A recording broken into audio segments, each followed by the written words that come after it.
Welcome to Keeping It Real, the largest podcast made by real estate agents and for real estate agents. My name is DJ Paris. I am your guide and host through the show. And today our guest is Kristy Nakamura. She is a top producing realtor and team leader of your Oahu home team with EXP based in Hawaii.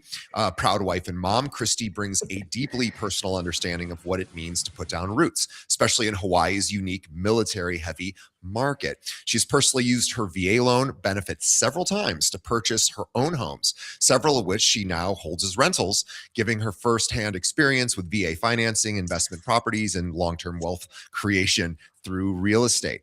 With years of experience guiding buyers, sellers, and military families across Oahu, Kristy has built her business on relationships, education, and relentless client advocacy, blending high-level marketing, technology, and local expertise to deliver standout results. Outside of real estate, you'll find her hiking Oahu's trails, paddleboarding, spending time with her family, and mentoring agents on her team. She's very passionate about serving the Oahu community she calls home. Kristy, welcome to the show. Thank you so much, DJ Paris. Appreciate the opportunity to be here. And give us the best social for people to follow you. Yes, so Instagram, your Oahu home team. We're there. Facebook, Kristy Nakamura. And yeah, love to have you follow. Thanks. We will have links to those in our show notes. Okay, I want to jump right into this because you've used your own VA loan benefit several times, which I love. Yes. Multiple times, to buy your own homes, and you still hold several of these as rentals. Great job. Most agents talk about niches like VA as a marketing strategy, but you actually live it. So Yes. Walk me through the first time you used your VA benefit. Like, what did you learn from being the buyer that you couldn't have learned any other way? That's a great question because that actually started kind of my interest in real estate. So I was married previously. Husband was in the Air Force. We were so young. So left Kansas at, I think it was 23, moved to Florida. And that was during '08 when everything was insane, right? So got stationed and we bought sight unseen. We used a friend that her mom as the realtor. That was not a good experience. Please always really vet your realtors. So we bought it short sale for our first house. So the lady had bought it for like 300. Market was nuts. So we got it for like 153. Didn't understand the inspection period, like everything that we shoulda, coulda, woulda asked for if we would have had that great education piece on it. So bought it sight unseen, went in, and then we needed all new appliances. We needed a new AC. And at 23, we're like, whew, okay, this was like a lot, right? Had a new baby. But it was a great experience. And then when we went to sell, we interviewed a ton of agents. And I finally met one guy. He was big on marketing. He explained like, I'm using these glossy flyers. I'm going to put it here, here, and here. I'm not just going to stick it on the MLS. And we were kind of sticky about commission, right? Because he was asking a lot higher than everybody else. And I said, you know what? We're going to go with you, but I need you to show me what you're doing every step of the way because I want to learn what you're doing. And he brilliant. So that was kind of the introduction to marketing, how to stand out. And hey, he was great. He got it sold. We were only on market for like 2 weeks. It all worked out. And that was my beginning into really learning about real estate. And then you're like, I can do this. And I can do this. Here you are. Yeah. Boy, that is such a, I've interviewed hundreds of top producers all across the country. No one has ever had that particular origin story. I love that. Wow. What a brilliant idea. I always love that too. It's like, you can do this with people in any industry, right? You weren't in real estate when you did this, and you said, okay, I'll pay the fee, but you're going to help me along the way. And he did. And boy, that's incredible. Okay. So you've said the worst advice you ever received was to chase every shiny new lead source, which I can relate to that. Obviously our listeners can relate to that, but instead of doubling down on what everybody knows they should be doing, which is your existing database, right? Yes. So that's the advice every coach, every brokerage, every vendor in our industry really gives the opposite of, right? So what's the moment you realize that advice was wrong for your business? So we were looking at, at the end of the year, everybody's always like, look at your ROI, look at your top lead sources, look at your top closed. And every time we would go, and I'm like, okay, I paid the big Z X amount of dollars. I only closed X amount of dollars. My money is like, we're working it, but it's not like exponential growth, right? And then a lot of times those buyers, they're headaches. Like they don't necessarily drive with you. They have unrealistic expectations, and you're trying to meet them where they are, because at the end of the day, we're the professionals. We have to, meet their needs and perform for them. But when we look at like where our time and energy and money go, whenever it's referral based and it's either past clients, somebody in our sphere, our emotional output is like nothing, right? It's like we're excited to go show you. We want to be on the phone with you. We want to really, really like dig in deep and teach you everything that we can for the first time. So when you go to buy your upsized house, like we have a different set of questions and answers, and we're guiding you for wealth generation instead of like, let's just get you in your first home. So when we looked at this, and I'm like, our referrals, like we get to go out to dinner with people that we already know, Right. like, and People want to you be like. with. Yeah. Yeah. Why are we not taking more time to really dig into these relationships and not be transactional at all? Because that doesn't fit me or my husband's personality. Like we love the people, right? We want to be with them. We don't want to just turn and burn and close one deal and then just go off to the next kind of situation. So when we really honed in to that, that's where we really started seeing growth, connecting with other EXP agents and saying, hey, we're always open to referrals from you, especially if it's somebody that you like and know, and you can tell us a little bit about the personality, and then we're going to serve them at the highest level, and everybody wins, right? Yeah, I love that. I hope I haven't said this on a previous episode, so audience, please forgive me if I have. But I was just thinking about this the other day, and what's so cool about what realtors do, and I never had really thought of it this way before, but you really just touched on it, just about relationships, is like this famous Harvard happiness study, which started in I believe the 1920s. They studied men at that time, just men, and now they study men and women. It's been going on for 100 plus years, and they follow them all throughout their lives, and are consistently reaching out to them, getting their levels of happiness, what's going on in their lives, and trying to figure out what are the characteristics that makes a good life, what makes people happy, and Right. anyway, they boiled it down to, it's pretty simple. We would probably all know this intuitively, but it's nice to hear like the data on it. It's relationships. It's the relationships we have. It's the most important factor to happiness. It's the relationships we have with other people. They have to be intimate and vulnerable, and and mean something. Okay, so that could be Right. family, it could be, but it doesn't just have to be family. Obviously, there's Right. friends. And what I think is so cool about realtors is they're in a unique position. And I'm not a practicing realtor, so maybe this just didn't really occur to me till recently, was that it's one of the only sort of service jobs where you get to get pretty intimate and vulnerable with somebody. I mean, they're making this Yep. huge financial purchase, which is always stressful. There's always something that goes wrong with the transaction. There's always, hiccups and emotions to deal with. And it's just Right. there's just the whole emotional roller coaster people go through. Yes. But you get to develop these really intense relationships. And I thought, isn't that cool? Because I've interviewed people for 8 years on this show. They all talk about the relationships as being like the most like rewarding part of it. Yes. And it just occurred to me like, oh yeah, that's what Harvard said. And like, how cool is that? That is your job. And I know it doesn't Yes. mean you don't deal with everything else too, but like Right. Right. reward is the It's relationship, and it makes you happy. Yes, it does. So, like this week, we actually had clients that we helped. They relocated to the island. They were here for like a year, and then they're like, "Okay, we want to buy." Right? They got their business up and running. And the other day, this week, they actually texted over a picture of the bottle of champagne we gave them for closing, and they said, "Hey, guess what? We paid off our mortgage in 3 years."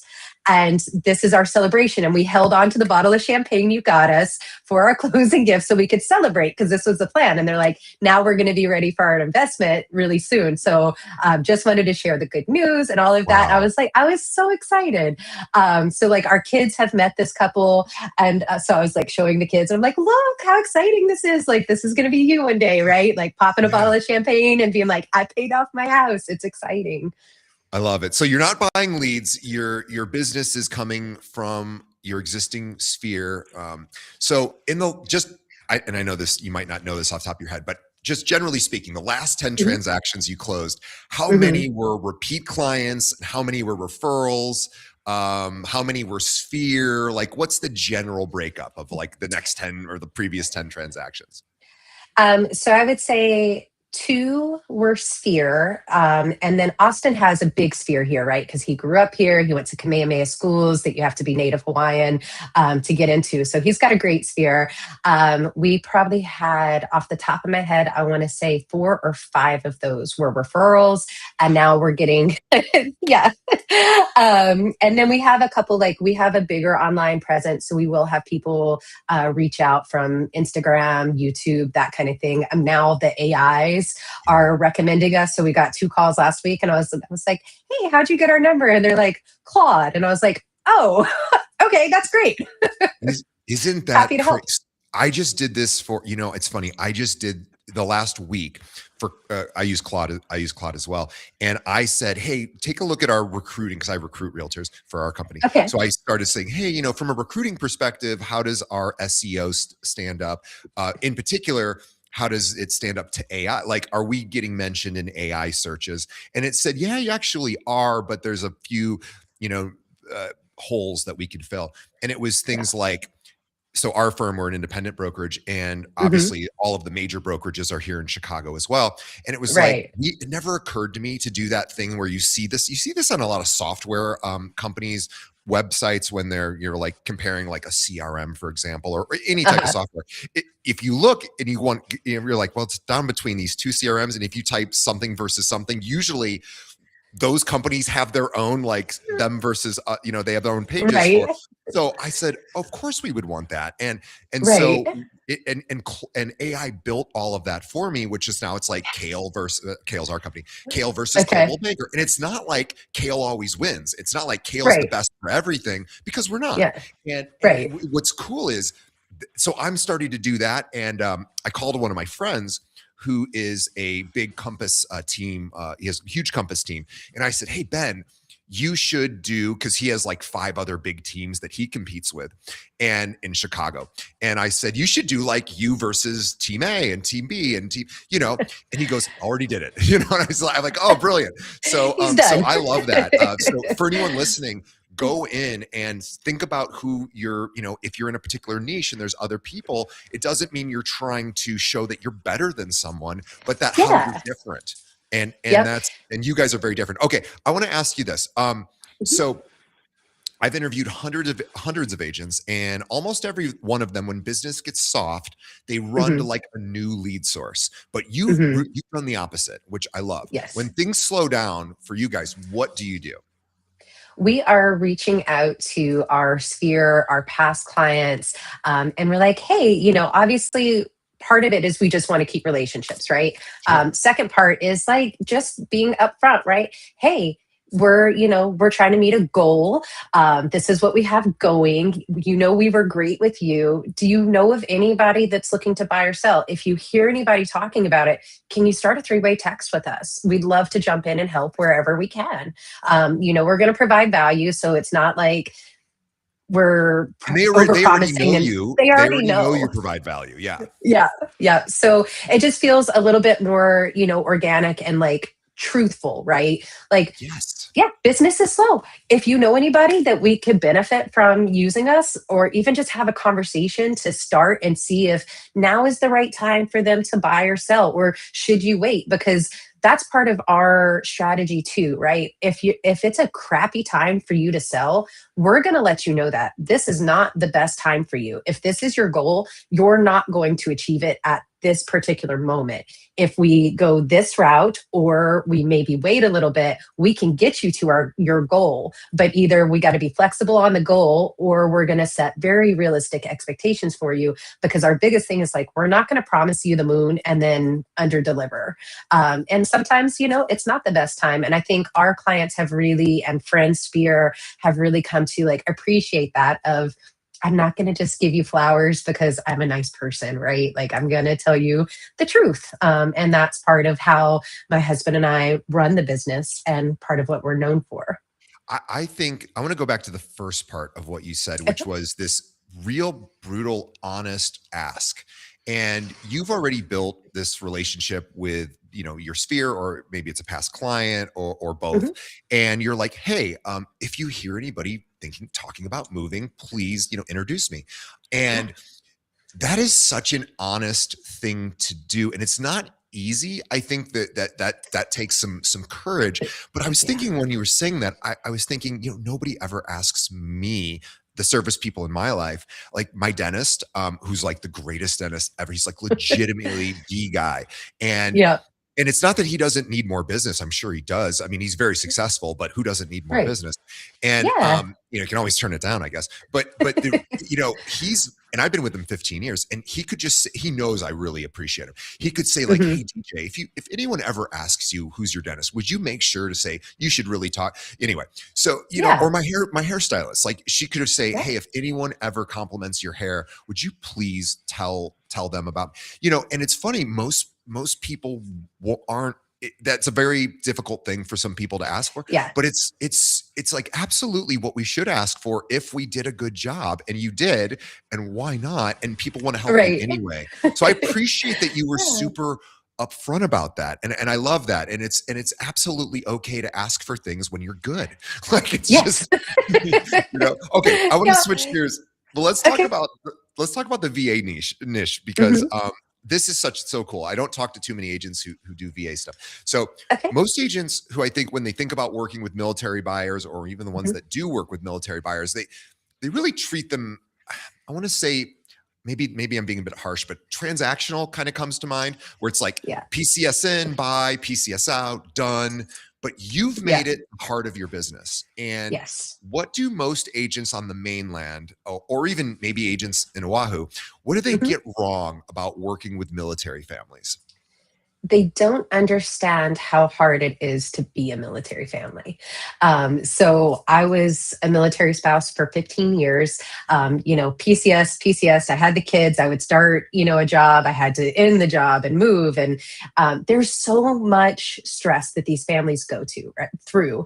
And so when you look at, their financials, they can make so much money with using the real estate everywhere they go. If the numbers work, turning it into rentals. If it doesn't, turn it into sales, whatever they need to do, right? So understanding the mindset of they don't need necessarily like the hand holding, right? Of like going through and explaining everything, but they do need to understand the community that they're moving into. They need to understand the school options, the sport options, the lifestyle, and understanding like, especially on this island, right? Like there's different pockets that are very much for different lifestyles, right? Whether it's surfing or it's hiking or you're school focused. So you've got to understand the mentality of them that are coming in, how much stress they're under. Can I offer them a packet that has the information for quarantine for their dogs? Because if they don't get stuff going 2 to 3 months early, the dog Right. is not coming on time. And then you're going to pay thousands of dollars more to have him held on the mainland until he passes his FAVN to get him here, right? So it's like, as soon as we have that initial conversation, do you have animals? Yes.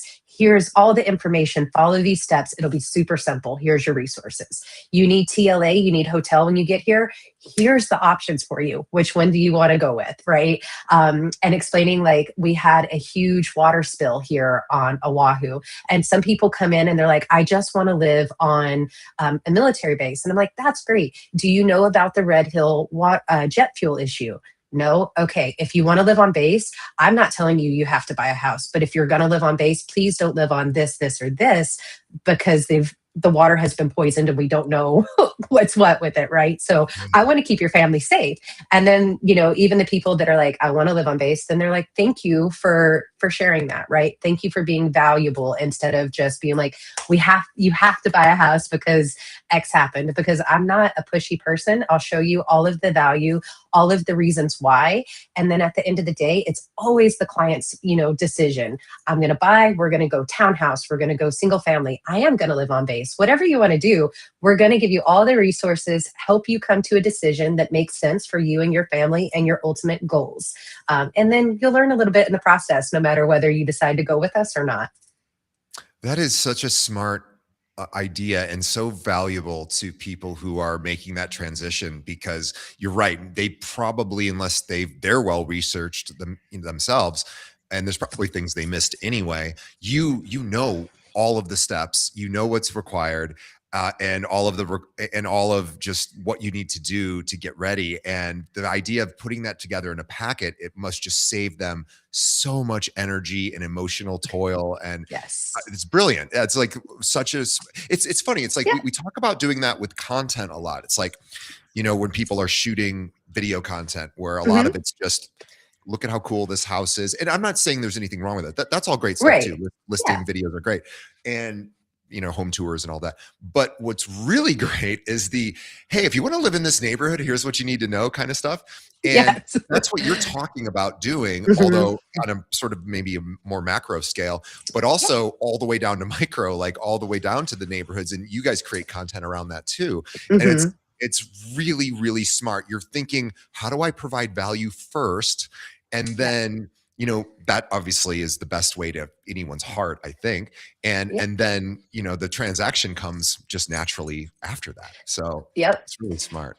I love And that. then, like with our experience with purchasing that first house, sight unseen, there was no videos. We only saw the pictures that were on Zillow, right? So, with Austin and I, we go out, and if it's somebody that's relocating, they're military, we're going to get in the property and we do two different videos. So, the first one is going to be like, you enter the house, to the right, you have a bedroom, down the hall, you have kitchen, living room, whatever, right? We show kind of that general layout, point out the big features, and it's like just a regular walkthrough. The second one, we're like, look, you've probably got oversized furniture coming in from the mainland. Either you need to get rid of that over there, or you need to look at a different house. First bedroom, we're looking at 9.5 by 10 feet. Second bedroom, here's the size. We're going to open up these cabinets. We're going to look for water damage. We're going to look for termites. We're going to be like your mini inspectors, with that caveat of like, we're not licensed, but we can see what we can see, right? And Yeah. if the house looks like it's just nuts and there's issues and it stinks and whatever,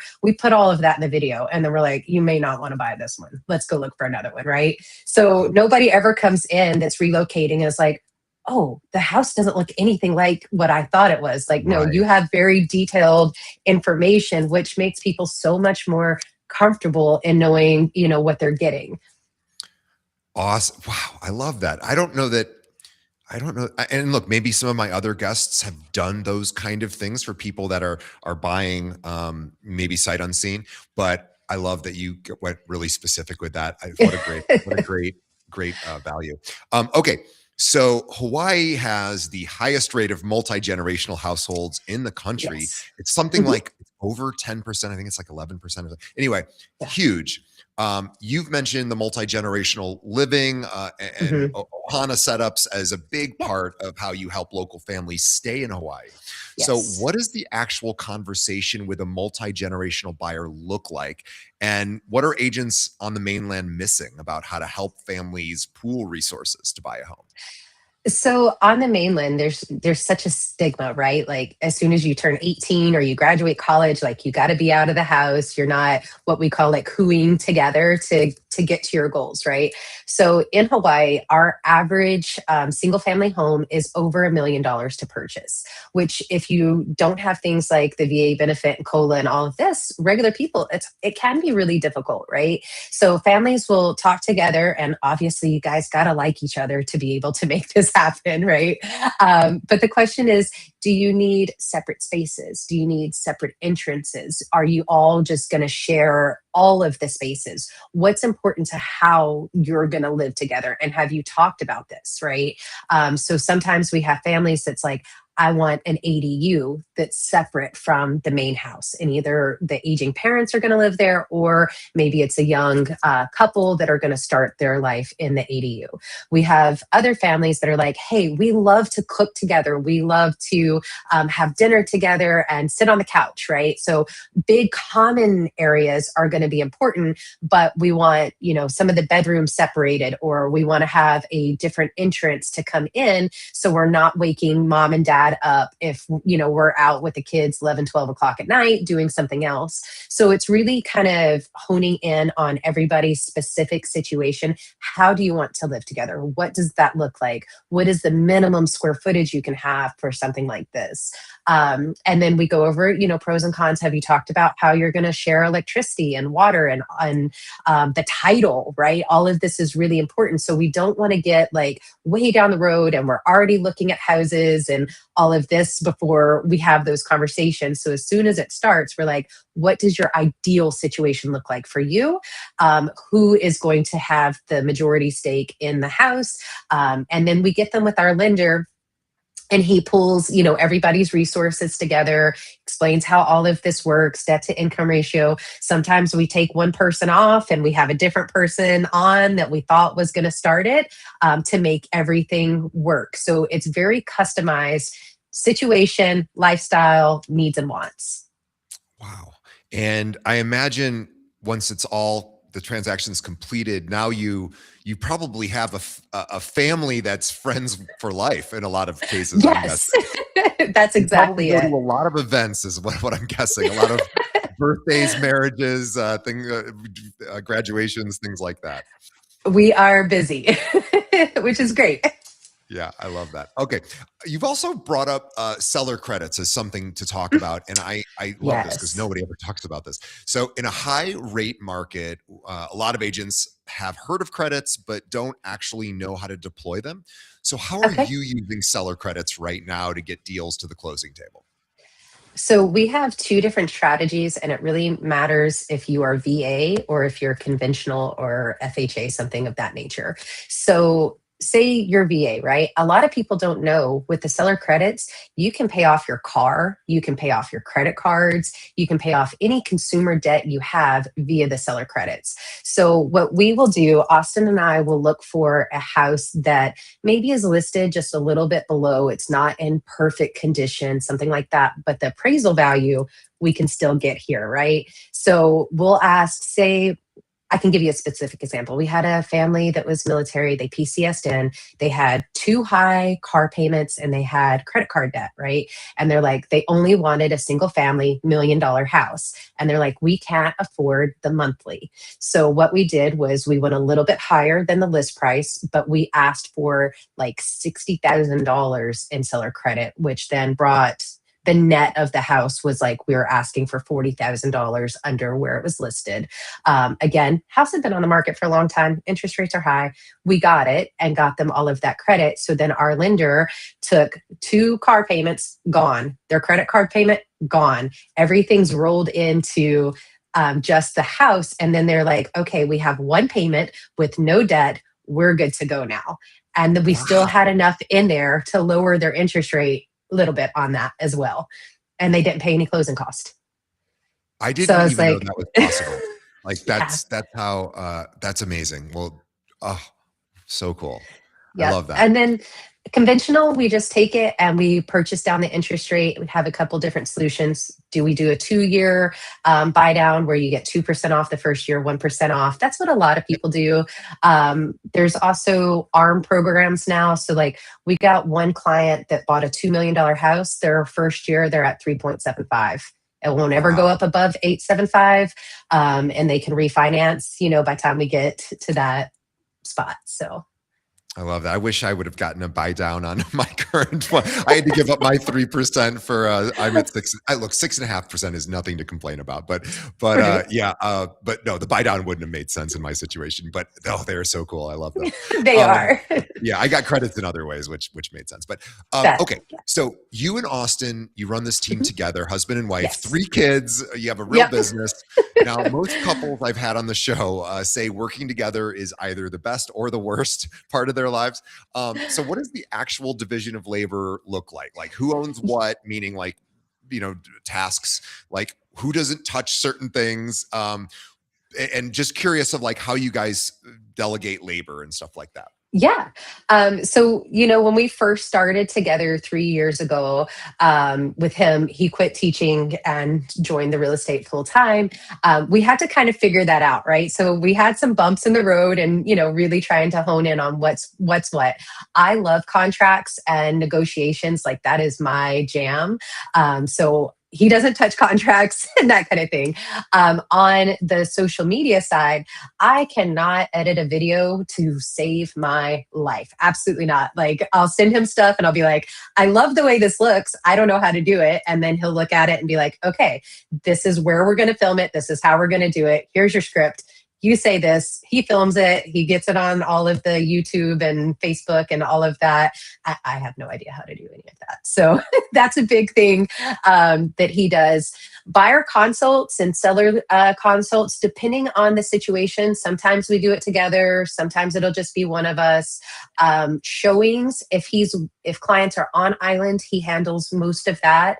And then I stay back and, answer phones, follow up. And then while they're out, if there's a property that they're like, oh, we really like this one, I pull all the tax records, I pull the comps, and I have a video going over everything by time they're done with the showings. So then there's not that like, oh, I got to get home, I got to do all of this paperwork and figure out where we should be. When they get home, they've got the information, peruse it because you've been out on showings all day. You might be tired. You might have to go home to your kids, get dinner, whatever. Here's your video. As soon as you watch it, call me. Let's go through the clarifying questions and get an offer written for you. Oh, I love it. Everyone's got their jobs. I love it. Yeah. I just recently got married, and my congratulations. Thank you so much. And my wife, now wife, said, because we had just moved into a place together, we hadn't lived together beforehand, and when now all of a sudden we have this like much bigger place than either of us had previously, and we were just sort of doing the chores. She's an attorney. We have totally different industries, but we were doing chores just kind of ad hoc. Like if I'd see the dishes and I do them, if she saw the dishes, she'd do them. And finally, we realized we do have to do a division of labor because she was really starting to feel that she was doing more than I was. Okay. And maybe that's true. I don't know. I didn't think I was not measuring up, and she wasn't trying to be sort of a nag about it, but she was like, I don't know that this is fair. Really, and she knew that it wasn't intentional, but she said, I think I just see more things than you, and it doesn't occur to you. So now we do a division of labor. It's worked out really well. So now we have our jobs, we know what we're supposed to do, and we can be held accountable for that, and it's great. Exactly. So okay, thank you for that. That's really helpful. So okay, if I want to go back to this database first business. So if one of our listeners they're sitting in their car after this episode, they want to start building a database first business. Maybe they've, been pursuing other avenues for leads for years. And they're just like, I know that it's sphere of influence, or I know it's my database, my SOI. What would you say the first thing they should do is? Call them. So we have a spreadsheet of all of our past clients, right? So, and the last year, maybe year and a half, we've really started trying to do like quarterly events with our sphere, right? Whether you can make it or not, it doesn't matter, but you're going to get invited because we want you to stay in our friend group or our ecosystem that we have built. So if we have a beach cleanup, if we know you from, our personal life, our business life, whatever, you're invited. I'm going to have a thing for my birthday at the beach, and we're just inviting everybody, right? Now, whoever comes, great. Whoever doesn't, like, they know that we were thinking about them, right? Like, we're keeping our eyes on you. We're keeping you in our minds. Like, we want to maintain those relationships. So that's a big part. Invite them to everything. Only a quarter of the people ever show up, right? Because Sure. everybody's got, you got work, you got kids, you got a life too, right? So it never turns into like, you have 400 people at one thing. But it's great to have 20 people come, and you get to have conversations, and you get to see how, you sold them a house 3 years ago and they had a baby that was in a carrier, and now we've got this toddler running around at our event. We're like, oh my gosh, like life is going, and you get to deepen those connections, learn about what's going on with them, stay front and center of their minds. So when they are having conversations and somebody at work's like, oh, I'm on Zillow looking at a house, you're like, oh, I have a great person for you to go talk to, because you didn't just treat them like a transaction. Right. Oh, I love that. Call your sphere and Call your sphere. have fun social events where people Yep. can hang out and have fun. I couldn't.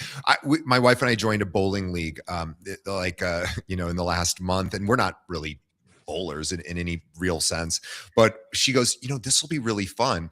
And what it is it's a competitive league. People, they take it seriously, but nobody cares. Like you Okay. care about Yeah. your own performance because you want to do well, but Right. you don't. People aren't getting mad if they throw a gutter ball. Yeah. Certainly, your team members are not criticizing anything you're doing. And what I've learned is in this particular bowling thing is people, they're serious about it, but they just are there to have fun and socialize. And it's Yeah. so much fun. I didn't know this about, bowling leagues. And I always thought, oh, it's got to be really serious. It's probably like, because like Hmm. some sports are that way. And Yeah. I mean, bowling, maybe, I don't know if it's a sport or not, but regardless, it is so much fun. And we now go, and it's not even about the performance of how I do. I mean, I do however I do, Right. but it's just, I get to see these people. It's fun. Everybody's Yeah. laughing. We celebrate even when somebody throws a gutter ball, and like, it's all these social aspects of it. And you're talking Yep. about doing the same thing with your clients. I Yep. do want to ask one specific question about Okay. calling, because sometimes agents will say, I don't know what to say. Right. Mhm. So, and you talked about, yes, sometimes maybe you'll call and say, hey, if you ever hear of anybody, please pass along to me. Mhm. But outside of that, what else might you be calling somebody about? So in the first couple of years, we always call about tax exemptions, right? So in Oahu, there's a form that you fill out, and you get, depending on your age, 120 or $160,000 off your tax exemption. So towards that time of year, I'll go on the MLS and I'm like, da da da, this address, it's not showing. Hey, did you fill out that form I gave you the day after you closed? No? Oh, would you want to do that and save yourself some money? You have until X deadline. Oh my gosh, you're going to save me money. Thank you so much. Yes. Right. How's the family? How's the kids? You start a conversation. Sure. Yeah, that's it. Um, You lead with value. You lead with yeah. something they need, or something that's. Oh, I love. There's a woman in the western suburbs here in Chicago, and she calls her sphere every day. She's been doing it 20 years. She's a top producer, no surprise. And she has just a list of questions, and some of them are she could use anytime. So this is a really great one. I'll just throw it to you in the audience in case somebody hasn't heard this episode, but she'll call sometimes and say, hey, do you have a home project you haven't either finished or maybe haven't started yet? And everybody has one. So it's like such a brilliant Right. question. We all have Yeah. I one. love She'll just go, well, tell me what it is, because I can, if you really want to get it done, I can help you get it done. She knows all the Yeah. You got vendors. all the vendors. Exactly. And I was like, that is a brilliant thing. Like, nobody will ever say, no, I'm good. My home's perfect. It's everything, so Right. there's but that's like a really valuable reason to call somebody. And in your case, yeah, you're Yeah. just in the example you gave, saving money. So there's another one, but you're right. There's always things to call about, Yeah. and, or just how's life? How are things go? Yeah. You really just get into anything. So How I are the love that. Thank you. kids? Yeah. Okay. Yeah. And then, Go ahead. I'm sorry. sorry. One other thing that we do as well, we have so many clients that have businesses. So every time we see them post about their business, we send it back out to the algorithm. We Yep. repost it. Here, support this person's business. We know that they're great. We know that, just go support them. And then they see that and they're like, "Oh my gosh, thank you." And then they do that with our content. We're like, "Thank you." Right? So it's just Yeah. like pass that value add, and we see you, we're paying attention to what you're doing, and we want to support you wherever we can as well. Yeah, I love that. Helping, in particular, small businesses need that more than anyone. And, we work in these local communities and we want to be part of the community, and part of the community is supporting the other businesses. I love that. That's great. Okay. You are big into AI and I love this. So you talk about Yes. leveraging AI in your business. So I want to get just a little specific. What are Mhm. you actually using AI for in a given week? Like, what are some of the things you use AI to do? In a given week, I have AI. I have trained now to run CMAs and create presentations based off of how I want it done. So it took a lot of prompting, right, to get the font sizes and this, that, and the other. But now, when I go to compare a property, I grab the five MLS numbers for what I like. I just input it into a space on my AI, and it shoots me out a beautiful presentation that I can then deliver to the sellers. So that's one way that we use it constantly, giving us scripts and hooks for our videos, our captions. We use all of that. I have AI help me with our email. Austin uses AI for our SEO and GEO, our CRM. So we don't ever go a day without using it, and to the point where at 7 p.m. our AI sends us a daily briefing. Here's your calendar for tomorrow. This is what you need to do. These are your actionable leads that you either didn't call or you have a follow-up on the schedule for tomorrow. And here is your top real estate news. We have one that's local and then one that's national. So we're like, yeah, so that's how we end our I day. I love that. Just out of curiosity, because Mhm, I like to build things in Claude. I don't know mhm, which AI system you're using, but for the daily briefing, mhm. and you don't have to get too into the weeds, but how do you Yeah. set that up where it's automatically sending that to you? Do you have an idea of how that's actually happening? So I used Perplexity's computer, Oh, and I Perplexity. Okay, gotcha. Mhm. And then I told it exactly what I wanted. And, we had a little trial and error because at the first it was sending me like, "Here's your things for today." And I was like, "It's 7 p.m. I don't want you to do that." Right. So I had to go back in and I'm like, "How do I adjust the prompt to make it do exactly what I want?" So I gave it like the sources for where I wanted the news pulled. I didn't want it from other agents. I wanted it from top sources so I can really stay up to date on exactly what's going on. So I built it with, these are the top five things that I want. I want it at 7 p.m. every day. It just sends me the email with exactly what I've asked. Oh, I love that. I mean, I need to set that up. So I was asking really selfishly for myself. Thank you for that. Okay, last question, and this is I Mhm, love this question, and it's always a fun one to ask a top producer. So if you woke up tomorrow with the same mhm, skills you have now, your mhm, VA expertise, your relationships with Austin and your team, but no clients, zero past clients, zero mhm. sphere, starting completely from scratch, in other words, we picked you and your husband up, we plopped you and your kids and we plopped you guys in a another state, and Mhm, you didn't have anyone from the past, but you knew everything that you know today. um, mhm. what would you do the first 3 days? Just, I would love to hear what would occur to you to do. I would go join a gym. I would see what sports are available. I would go introduce myself to the neighbors, bake muffins or cookies or something, and say, "Hey, I'm new to the neighborhood. My husband and I, this is what we do. What do you do?" And just try to get that relationship building off the start. And then use AI to train the models that we have moved and start referring people to us, so and let our sphere know that we're now in a different location. If they know anybody in that area, please send them our way. And then build relationships with the other agents. Like, that's so many people think that all of the other agents are their competition. Right. And it's just simply not true, right? Like, there are some that are just the bulldogs, they'll steal everybody out from underneath you. But you have other agents that are like, "I don't want to work with buyers. If you want to work with the buyers, I'll pay you half the commission, whatever, 75%. I just don't want to do it. Great. Give us all your buyers. We love buyers. That's not a problem, right? And then with different networks and that kind of thing, like just reach out, let everybody know where you are, how you can be of service, and it just works, and it's helpful to everybody. And you would probably start making video content, is my guess as well. Yes, instantly. So Yeah, tell me what would be your first video? We're moving to, I'm going to say Tennessee, because that's where I'm from originally. Yeah. Moving back to Tennessee, or moving to East Tennessee, which I think is beautiful, right? This is going to be our journey, and that's going to go YouTube. We're going to do shorts. We're going to do the funny content. I love that.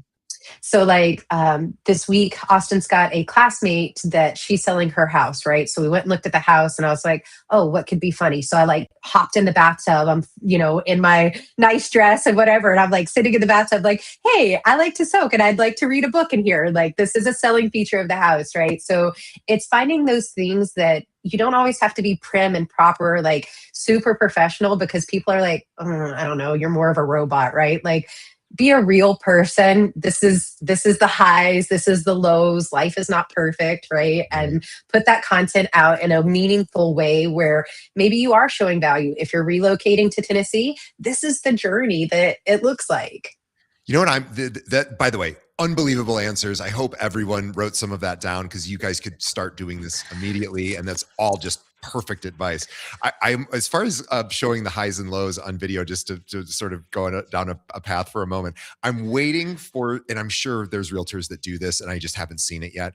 But I'm waiting for the video of the realtor sitting in the car after a listing presentation, going, "I didn't get the listing," and saying, I'm really upset. I'm sad. I thought I did a good job. Not complaining, not saying, oh, woe is me. Yeah. But being honest and truthful and saying, gosh, this is something that didn't go well for me today, and I've got to sit with this, and it doesn't feel great. I'll get the next one or whatever. But it's like, you talk about showing the lows, it's like, people relate to that. People know what that feels like, whether they're a realtor or not. We all know that feeling. And we don't always know, when we see that, hey, I just sold the $3 million home, most people are like, I have no idea how to relate to that. They know how to relate to the, my kids are yelling at me today. I just lost this deal. Whatever.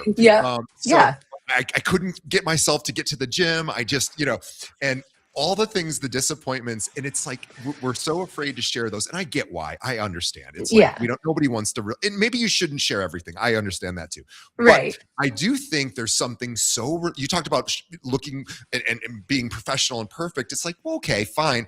But people relate to imperfection way more than perfection, right? Right. So I love that. And that's why, we just try to meet people, where they are. Cause sometimes if we meet clients and they're like so down to earth, and they're like, they just go to the showings and they're wearing their sweatpants and their, little t-shirt and their sandals or slippers and whatever. And then we're showing up high, what we would call high maka here, dressed to the nines. That doesn't feel like, whatever. So we're like, okay, if you're more lax, that means we get to be a little bit more lax. Not saying I'm going to show up in my gym clothes, but just be authentic and meet people where they are. I love that. Okay, it's homework time for everyone listening or watching. I want you to do this before our next episode. So really simple. It's easy. It'll take you 5 minutes, and it will be really helpful and beneficial. Open up your phone, scroll your contacts, pick 5 past clients you have not spoken to in the last 6 months. Send each one a personal text, not a market update, not a forwarded link, just a real human check-in. 5 texts, not next month, this week, and let me know how it goes. This is something Kristy would do, so you should do that as well, because she and her husband are really, really good at what they do, and she was kind enough to share basically everything that they do with all of you. So on behalf of our audience, Kristy, thank you so much. You and Austin are amazing. I appreciate you and being so real. As you talked about being real, you're a very real person, and I appreciate that as well. And so on behalf of the audience, thank you. On behalf of Kristy and myself, thank you to the audience. We appreciate you. Please, everyone, check out our sponsors. The best way for you to help support the show, aside from checking out our sponsors, is by telling a friend. Think of one other realtor that needs to hear this conversation with Kristy and shoot them a link. We would appreciate it. And everyone, shoot out those texts to those people you haven't or lost touch with. It's okay to even apologize. I lost touch. I'm sorry. Right. I'm back. It's okay. People love to hear from people who have drifted away if it's authentic. And Kristy, give your Instagram one more time, please. Your Oahu Home Team. And she does really cool content on YouTube as well. I will post a link to that. And we didn't even get to talk about that, but it is awesome.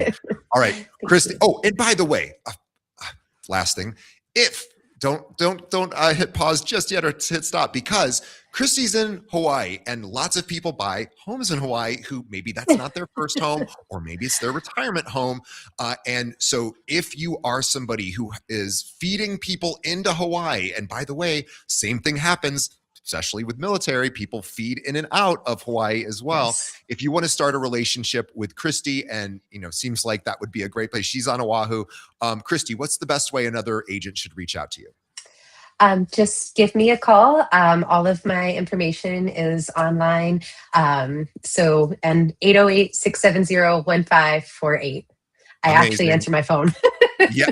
You know what's so funny? I just made a video this week, and I said, because I was recruiting an agent, or I was calling an agent that I was trying to recruit. And this is a mid-level agent. We were not talking about a top producer. And somebody, I don't remember how much production they were doing, but it was maybe one deal a month, maybe. And still, I'm thrilled to talk to that person. Yeah. I'm not trying to put that person down in any way. And I got the AI answer, the AI thing. And it was like, hey, tell me what you're calling about, and then I'll pass it over to so-and-so. And I was like, really? For the guy doing one transaction a month? And I thought, you know who doesn't do these things is top producers. They literally answer. So I had to make a video going, agents, if you're using AI to answer your phone, like, you better have a real good reason for that, because nobody wants that. Like, we love AI. Everybody loves AI, except for that. We want, and top producers are like, no, I need to answer the phone. So I love that you just said that, because so many people are like, oh, I don't have to answer my phone anymore. I'm like, no, please answer your phone. And if it's 9 p.m., you probably need to answer it too. And you're a mom of 3, and I'm not saying you need to. I'm saying if you want to be a top producer, this idea of boundaries, yes, you need to have boundaries, and you're probably still going to be taking calls at 9 p.m. sometimes, and it sucks. And you got to get the family on board. It happens. But you know what? That's this business, and exactly. I love that. And you're always, what? You know who never complains about this is moms of 3. They go, I'm working all the time anyway. Like, giving me another task is not a big deal, because I'm constantly, anyway, all right. We will see everybody on the next episode. Kristy, it was such a pleasure, and thanks so much.